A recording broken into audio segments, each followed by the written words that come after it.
Sininausing Nahanse Quigi Nungdang Nunkra Subaduga, Yamkana Subatinati, Ado Quigi, Oitangbo Kanauks Nark Bahabitar.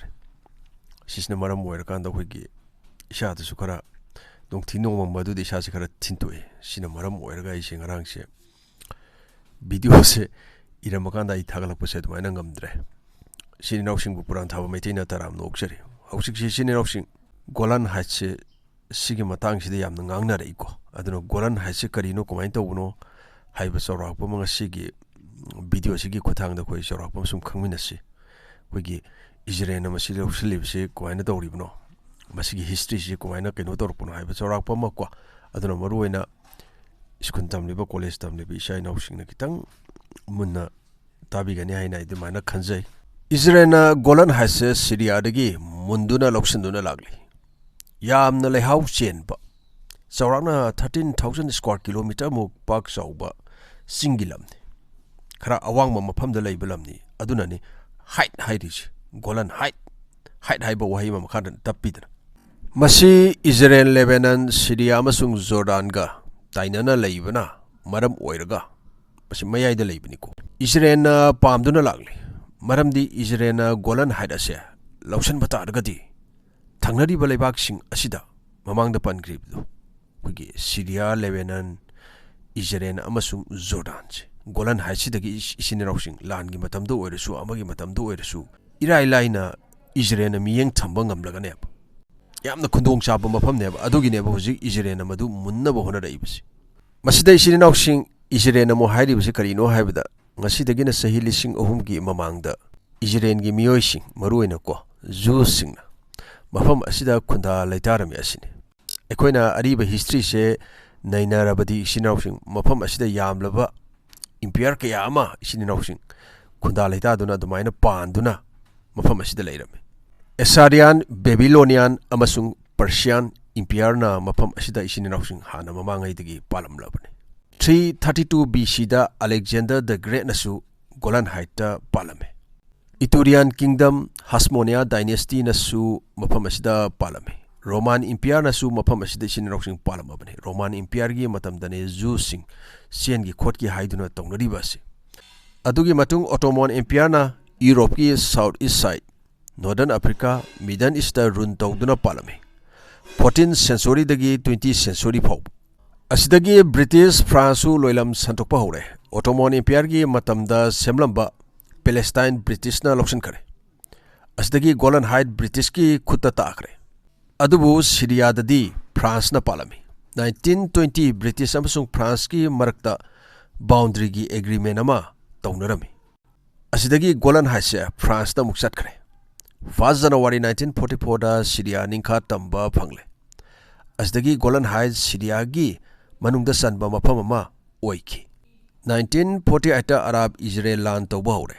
Masida Israel Syria yanabagi matungina Golan Heights asi demilitarized zone ni haina lauthoklami. Golan Heights Israel Syria gi lami sangba yade. Adubo hana already sininoksing akoi gi Syria gi miyosing masida khunda leita duna hana leiramabane. Adubo Israel na su tamna makoi gi miyosing hairiba Golan Heights asida khunda leita ba dumaina hawale.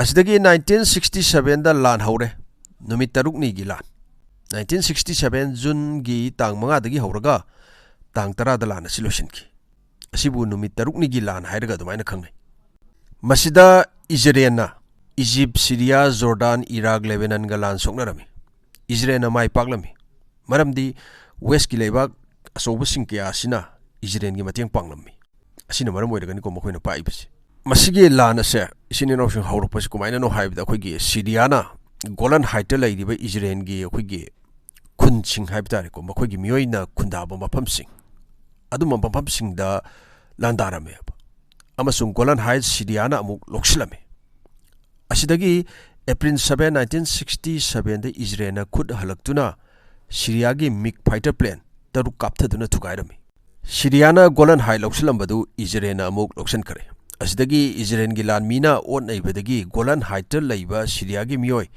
lak amaga lising kuntra mu Golan Heights thadokuna Syria lomda chena kare 1967 sahi asida Golan Heights Israel gi lan mi amasung miyoi kaya ama पुसन्दुना इसिन इनाउसिंग खुंदा हलमी मखोइगी मफम ओइनबा मखोइगी मियोइ मयाम अमा खुंदा हलगदी मखोइगी मफम ओइरेदना अखोइ सोमदा तौरिबसे लालोंगसे समानबने 1981 दा Israel गोलन height मखोइगी ओइबा लो अमा पास तौरमे मखोइना मफम असि नम्फुदा लौसन खरबनिना अदुबु मसिगी लो असि United nation अमसुंग India याउना लेबा कया अमना मतम अदुदा यानरमदे अदुबु Israel मसि इसिन इनाउसिंग मथुन मनादा हपमदेको मखोइगी लो अदु Israel गोलन height सनहलमी 1967 की लान असिदा गोलन हाइट की सरुक हुम थोपगी अनीदी इजराइल लौसन खरबनी अदुगी मतुंगसु इजराइल तमना तमना अदुम लम खोपचलमी सीरियागा इजराइल का खुद मसा मसा अदुम थानै अदुबु गोलन हाइट अयाम्बा इजराइल लौसन खरे असिदगी 31 मे 1974 दा सीरिया अमसुंग इजराइल एग्रीमेंट साइन तौनरमी मेमा हपचरमगे इसिन इनाउसिंग मदु मुन्ना येंबियो गोलन हाइट की इजराइल लौसन खिबा सरुक तुदी इजराइल की मनुंगदा लैखरबनी हौजिकसु अदुबु बाउंड्री अनि खाइदोलमी सीरियागी थंगनबा बाउंड्री अदुना अल्फा लाइन हाइरगा खंगनै अमसुंग इजराइल लौसन खिबा साइड बॉर्डर अदुबुना ब्रेवो लाइन हाइरगा खंगनै अदुगा मयाइदना United Nation disengagement observer force हाइबदी UNDOF ना ngak selami paisa pairabadi isin rausin ngamdaba leite haibiduni ko golan haite Israel gi miyoising hena khundaning naba makhoigi sarkar na $11 million thadarami ado isin rausin haujik se Syria da anoba sasal lae HTS ki asina amuk nauna golan haite ki matang ase amuk puthorak tori bra amuk Israel da landarak tori bra haibo wang asini